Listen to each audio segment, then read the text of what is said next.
Imposter syndrome says we're not authors. But here's our books.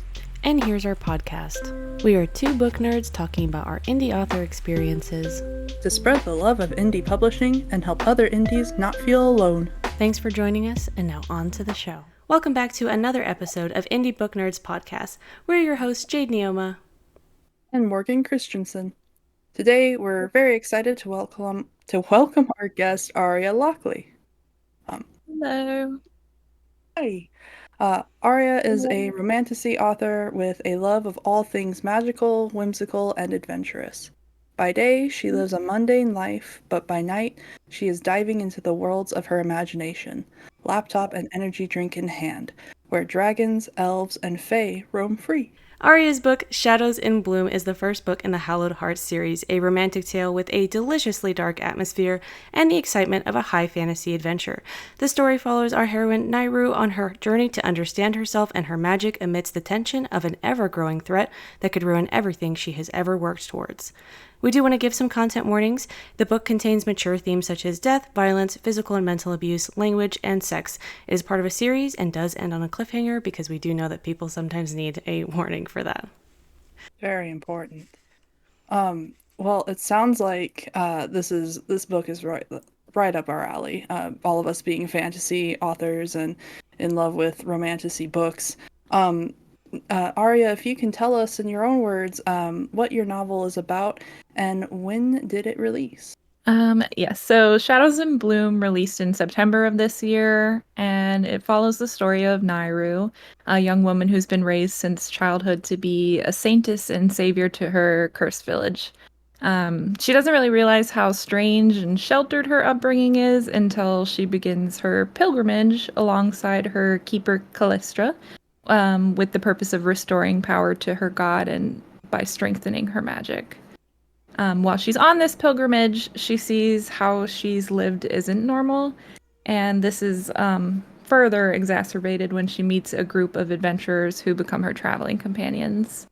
Among this group is an elven mage named Elandris, and he helps her train her magic and quickly discovers that things aren't all that they seem to be. Her magic is a lot darker and more twisted than what you typically see with mages. So we spend the story dealing with the mental and social repercussions of Nairu being raised how she was, as well as her trying to decide what she wants in life, all while there's this looming presence in the back of her mind slowly corrupting her. And then she has to, of course, deal with beginning to have feelings for Elandris. I was going to ask if there's like kind of mentor stuff involved. Because I see that in a few books and I go, ooh, I would like to read those like training scenes. Let's see. And then it's sounds relatable already to have grown up with like this, idea of the world in your head and then going out into the real world and it's not going as you were raised it to be. If that makes any sense. Well, what inspired Shadows in Bloom? I knew I really wanted to do a story that was based on a D&D character that I actually made in one of the campaigns that I ran. So she was a character I played, and from there I sent my DM like a short one-page backstory. And I was like, this is enough. But then I went and I wrote like 10 pages and I was like, I can't send that to him. So that's kind of where her story started, is I started writing that backstory for her. That's really awesome. Actually, we had another guest on here who I know that personally she was first started writing because of D&D, and I know that she's always inspired by her D&D characters. So it's so much fun to see how this freedom to create these characters when you're playing D&D, like all the different aspects you can customize, end up being quite helpful when you do the same thing when it comes to writing. So your main character is on a journey to understand herself and her magic. What examples of conflict or disruption did you come up with in your book to reflect that growth? So the main conflict that she's dealing with is that she was raised for this one singular purpose. So she's never had a dream or a goal of her own outside of what her people told her that she's supposed to have. She's never really had friends. Her family was chosen for her. So when she meets these adventuring companions and they grow closer, especially her relationship with Elandris, she starts to question, like, is this really what I want? But as she's fighting this magic, sorry, as she's fighting this, her magic is like retaliating against her. Pretty much as her faith grows weaker, her magic grows stronger. And it manifests in a way that can invade her dreams. It can take control of her at times. So she has to learn how to stop that from happening, as well as why it's happening. Yeah, that sounds like a really unique journey. I like that she is kind of in some ways carving her own path. I think that's definitely a relatable struggle, is to find yourself in the midst of something and going, wait, do I really want to be here? So I love that you've included that in your story. What made you choose the elements of your book that you did? For example, we did talk a little bit about you adding elves and D&D vibes, but how did you form the allies to lovers? Was it more natural? It was more of an intentional choice, or? Yeah, so the elves and D&D vibes really just came from my love of tabletop games, but also like classic influences like Lord of the Rings. I love high fantasy where you see a ton of different races and lands, so you will see not only elves but fae, dwarves. And as for the allies to lovers, that just felt like a natural choice given Nairu's history. She's very much on a journey of self-discovery and healing, so I don't think a enemies to lovers situation would suit her. She really needed someone who would be gentle and kind with her, where that love would blossom from an allyship. Yeah, I feel like enemies to lovers is, I mean, it's not, it might be overdone, but it's not a bad thing. It's not a bad trope, but I do love a good romance where, it does start out like kind of a friendship, or it kind of like blossoms into something more, but it starts out like nice, and it doesn't have to start out with bad blood or anything necessarily, but enemies to lovers is still good too. Just like a little bit of both sometimes. And more Lord of the Rings kind of content, because I mean, I know there's a lot of it out there, but there's a reason for it too. Like, we all really like it, but we could all, you know, use some of it in our lives. So, mental health awareness is something you're passionate about. Can you tell us more about how you included this in the book and what you hope your readers take away from it? Yeah, so if I were to put it into modern terms, Nairu definitely deals with anxiety and depression from her isolation, from growing up in this extreme religious environment. From someone who struggles with it myself, there are a lot of times when you're like completely in your head and just feel lost. And I wanted there to be a journey of her overcoming her grief. Even if it never truly goes away, I wanted to show her slowly coming into her own, as well as how much having that support system of her newfound friends helped her. Yeah, because that's always really important, is our unit when it comes to our mental health and everything. And I like that it never quite goes away, but she still finds a way to overcome it, or at least like live with it in like a peaceful way. I assume. Um, so that's awesome to include that, and more relatability and realism in such a more high fantasy thing. What was your favorite scene or dialogue in your book? So I don't know if I can pick an ultimate favorite. That's really hard. But one of my top picks is there's this library scene between Elandris and Nairu, and it's just the perfect amount of tension and the first time you really see something like that between them. And also, I think that is when Nairu's personality begins to shine too. Elandris actually comments on that. So he's very swoony in that scene. I love that you can already tell how much you love that little relationship between them. Like, every time you bring him up, I feel like it's always in this very like supportive aspect. Like, I can see already that they have that allies to lovers relationship, because it sounds like it's already built on this foundation of trust and mutual understanding and communication and all those types of things. That's really awesome. So what was the most difficult scene or dialogue to write? So there are points in the story where Nairu has nightmares of some particularly traumatic things from her childhood. That was difficult for me just from an emotional standpoint, especially because of the fanatical nature of the characters involved. It was hard to put myself into the mind of the people who hurt her, but it really was integral to the story to show why she is the way she is. Well, that's really interesting to hear about a difficult scene for you. Will you tell us which character gave you the most trouble as an author? I definitely struggled with Nairu's keeper, Callistra. You can sort of think of her like a protector that's been with her since childhood, who oversees her pilgrimage during the book. She truly loves Nairu like a sister, but Callistra believes in duty above everything else. So it was difficult to make sure that she came off as overbearing, overprotective, but also show that there was love behind her actions, even when they were misguided. Those protector characters are the best. Um, and does she at all, if Nairu is in any kind of like slightly bit of trouble, does she like have those freak out moments? Oh yeah, she definitely does. Even amongst like the allies, there's definitely some tense moments. Awesome. Those are the best. What's your favorite part of writing high fantasy? And what do you get to do as a part of the subgenre that you might not be able to with another? I really love the diversity of everything that you can do. If I were writing like a modern day contemporary, I feel like I'm really limited in creativity. I like world building, creating a bunch of different cultures and regions, exploring different magic systems, and making my own scary monster creatures. So I think if I didn't do high fantasy in my next project, I would definitely have to do something based at least in fantasy somewhat. Yeah, I Yeah, definitely agree with you. We both love fantasy so much, and I agree that there's so much variety that you can offer.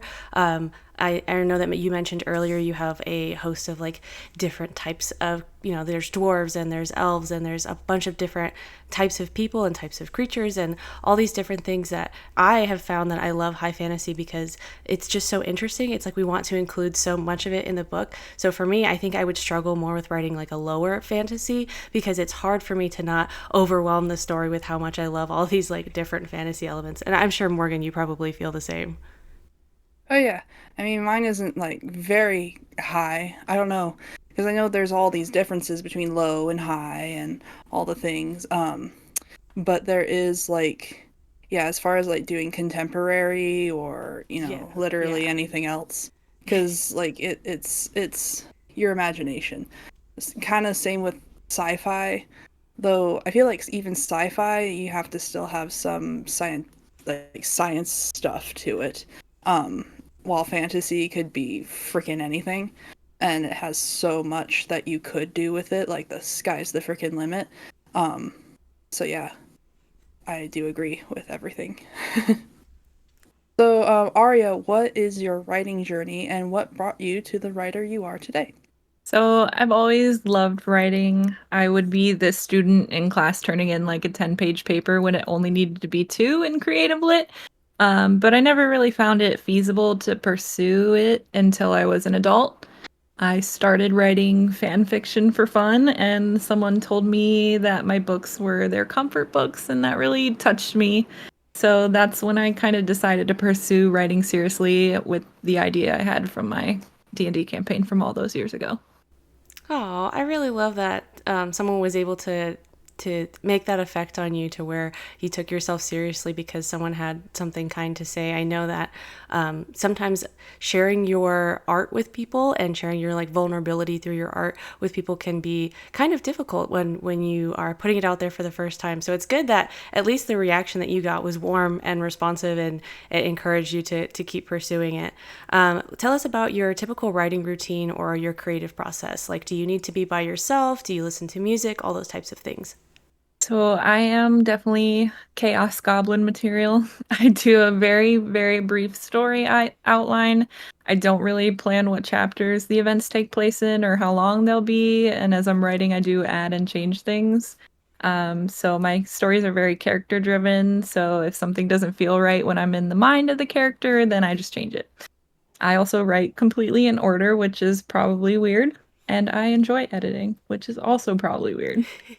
But as far as vibes, I do like to have the lights down, the candle on, and the music going.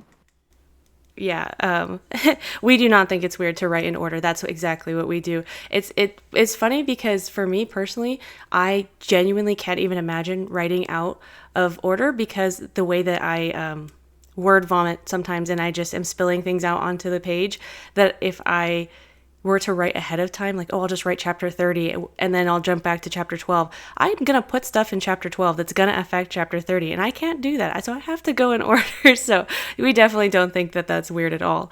What are your publishing plans for the future?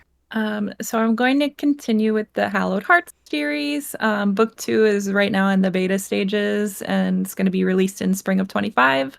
I've started writing the first part of book 3 as well. So that's really my main focus right now. I have a million other ideas on the back burner, of course. But I'm going to focus on book 2 right now. The stakes are going to keep rising, get a little more spicy too. Yeah, and what was that like getting into book 2? So, like, do you feel that that process was easier than with book 1, or do you think it was harder or just different? The process of writing is pretty much the same for me, but I can say at least with publishing, I really had no idea what I was doing at first. This was my debut novel, and so everything was super stressful and scary, and now I kind of know what I'm doing, so a lot of that stress has gone away, so it's been really nice. And really, we're kind of all in like a book 2 phase in a way because I mean Jade's got her book 2 after Fate's Tether, and I've got my book 2 after The Maiden's Husband. So um, so all of us are in our little series. I don't know what it's called. Um, well, what made you choose indie publishing, Aria? I really wanted to have the freedom to publish when I wanted, how I wanted. I work full time, so I didn't want to put myself under the pressure of a strict deadline. I found that I really do love the indie community too. There's a lot of support here, so I am happy with my choice. The indie community and indie publishing. I mean, yeah, the community is so. That's just like a general answer for everybody too. It's just like such a the community itself. We all generally know that it's so supportive and accepting and not quite. I mean, I was gonna say not quite like the trenches of queering in the traditional space. Because there's still like I feel like every author, no matter which path you choose, is supportive. Because there are all sorts of resources for traditional authors and those who are querying, but there is just something special about like self-publishing and indie authors where we all like come to each other's aid. Um, well, our most important question on the podcast, Aria, what does indie publishing mean to you? For me, it was having that freedom of choice. So I got to decide when to publish, what my cover art looks like, how I want to distribute, and especially how I interact with my community. I get to select and interact with my street team, do fun stuff for them. I can participate in free book events, conventions, things like that whenever I want to do it. So it's very rewarding in that sense. I don't feel trapped at all under what somebody else wants me to do. Yeah, I think that's also the biggest positive that comes with independent publishing. There, like Morgan was mentioning, there's always different reasons why people choose indie or traditional, and both paths are completely and totally valid. I just think for some people there is a certain level of freedom of choice that we seek that we cannot get with traditional publishing, just based off of the way that it's set up and how it's always been, and it seems to continue to be going. Whereas independently, we get to choose our covers and we get to choose even to interact with our readers on such like a personal level, because I almost feel like our readers feel like they have an investment in us as well. Like when they read our books and when they love them and when they review them, they are also being a part of like the indie community just as much as other authors are being there to support you. And sometimes your readers are other authors because we're always there like supporting each other. So that's incredible. Tell us, what are your biggest obstacles when it came to actually publishing your book? I know you mentioned earlier that there were some struggles and you were feeling like you didn't know what you were doing at first. And how has that like changed and how did you overcome those obstacles? So like I said, this is my debut novel, and I'm definitely a learn by doing type of person. So I honestly could not sit there and read a guide on like how to publish. So there are little things I messed up that I didn't know about, like really small things that you would think I should know, but you need to know like your exact page count and sizing before you do your cover, or it has to be resized at the end, and then you have to worry about doing that on the deadline. And your formatter has to format before you can provide that, which is one of the last things you do. So you really have to learn to not save everything until you're down to the wire. Everything has a timeline, a specific order, and the only way I really learned that was by going through it once. So it was very overwhelming at first. Yeah, I agree with you. It does feel really overwhelming at first.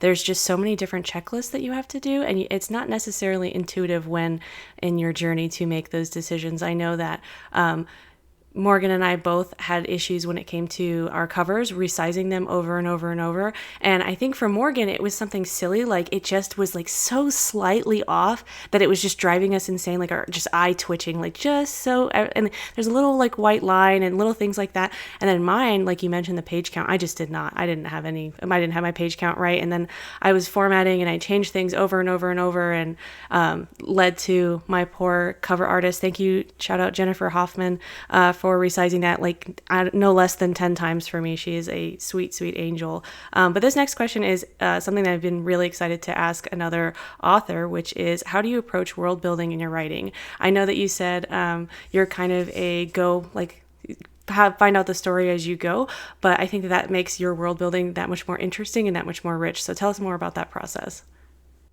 So I definitely, of course, have a lot of classic influences, like we were saying, like Lord of the Rings, Witcher, different RPG games. But one thing that I really focus on while world building is making sure that each individual region is incredibly unique. So usually I do this through the architecture, the climate, the food, what races are more prevalent, like elves, dwarves, humans, and then what society considers most important, whether that be like their religion, military, arts, or politics. So I like to make each region on the map seem like a completely different world. That's sick. Yeah, I mean, even in because in my series, I mean, so far you've only got the one like I don't even know if it's really a continent, but it's its own like land. And it's all uh surrounded by sea. And even those like little factions, they're all generally like kind of northwestern or like pretty much the American climate and everything. But, even those are each so different and they have their different climates and people, and the buildings are going to be different for the different environments. And it's really fun to come up with all that, but then kind of like weave it through the writing with just like the like setting the scene and everything before a character starts doing whatever they need to do within the scene. Um, so, Aria, what is your best piece of advice for people who want to self-publish that you wish you would have known ahead of time? I would definitely say find a group of fellow readers or writers as your support system, whether that's a Facebook group or Discord, TikTok, whatever.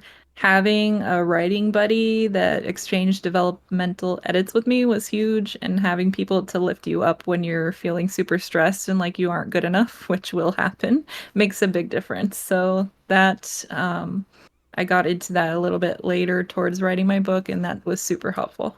Yeah, For Morgan and I sure. have leaned on each other a lot through this process. I know that when her and I first started, I don't even remember when we first started following each other, but I know that I had started following Morgan at some point, and she had her first chapter up of her book, and I remember going, this sounds really interesting, and I read it, and it was so good, and I remember thinking, wow, this girl's really cool. I would be so cool to be like writer friends with her, and yeah, it just kind of blossomed into something to where every time that we're stressing out about a deadline or trying to figure out how to problem solve something, even if we don't necessarily know the exact answer for each other, we are there to commiserate. We're there to like lift one another up. So yeah, it's just so valuable to lean on other writers and to let them lean on you as well. I think that we grow as writers when we allow ourselves to be there for other people in a different capacity than we're usually used to. You know what I mean? It's very collaborative. It's very supportive at the same time. And so yeah, I just love this community. I think it's absolutely beautiful. For sure. Well, and also because you make a very good point, Aria, about the also the readers, because they talk all about networking with other writers, but when it came to like the end game and me trying to find like ARC readers, I was just kind of at least trying to pull, I was just marketing that I had ARCs open. But I don't know if I knew enough ARC readers or influencers really to like really jumpstart that. Fortunately, I did meet Jade, who had a lot of readers prepped, and all it took was her like dropping a note into her already, ARC community. Like, my friend has this book, and if you're done with my book, you can just start this one because she's looking for ARC readers. And then like boom, I immediately got like a bunch of readers. So I guess having a writing community and some readers goes hand in hand as well. So you make a very good point there. What is one thing you wish that came easier to you when it comes to writing, editing, marketing? I mean, you already sound so cool. You enjoy editing, so you have that up your sleeve. And what is something that has come naturally to you, being probably editing? Yeah, so like I said, I am one of the rare few that enjoy editing, and the writing itself actually comes pretty naturally to me as well. I enjoy that process. It's the marketing piece I don't love. I never have. I really do work so much that it's difficult for me to film content and also still make the time to write. So sometimes I have to prioritize, and for me, that's always going to be the writing. I am actually quite shy too, so being outgoing is a lot of effort and energy for me. I would be a reclusive author frolicking in the forest if that made sense in today's word, but that does not, unfortunately, the case. Yeah, we agree with that as well. I just know that we do because marketing is really hard. And I think that when you first go into being an indie author, you're like, well, I'm going to write my books and I'm going to publish my books and I'm going to get readers. And you're thinking about all the good things that are going to come with it. And then you're like, oh, but no one knows about the book. And I have to be the one to tell people about the book. And it's funny that you mentioned being shy. And I know earlier you mentioned having anxiety. I also have like really bad anxiety. And what was really hard for me at first was even just getting the camera and like pressing play while my face was on it. And I would delete it over and over and over. So getting used to just putting my face out there was really hard. And it's funny because now we have a podcast, but I feel like this is easier because the authors that we talk to are always so cool. And you guys are always like the best guests. And so it's an easier time. But I also would love to just be a little reclusive mouse that's hiding away and doesn't have to market my book and tell people about it, and I could just spend my time writing about the characters that live in my head. But unfortunately, we can't. Well, that concludes our interview. So do you have any future goals or upcoming events, releases, exciting things that you want to mention before we sign off today? I don't have any upcoming events or anything like that, but book 2 is coming in spring, so you can look forward to that. Awesome. Have you released the title to it yet? I have not, but I can tell you here first. Ooh, yes. It's going to be called Echoes in Flame. Oh my goodness, that's a perfect follow-up to Shadows title. of Bloom. Yeah, that really follows up nicely. I love that. Well, why don't you remind everybody where they can buy your book and tell us your social media handles? My social media handle is at Isn't She Lockley, my last name. And you can check my website for my book, arialockley.com, and it is also on Amazon, ebook and paper book format. Awesome. Thank you so much to Aria Lockley for a fantastic interview. Next week, you'll be able to catch Andrew Valenza, author of Empire of the Void, here on the Indie Book Nerds podcast.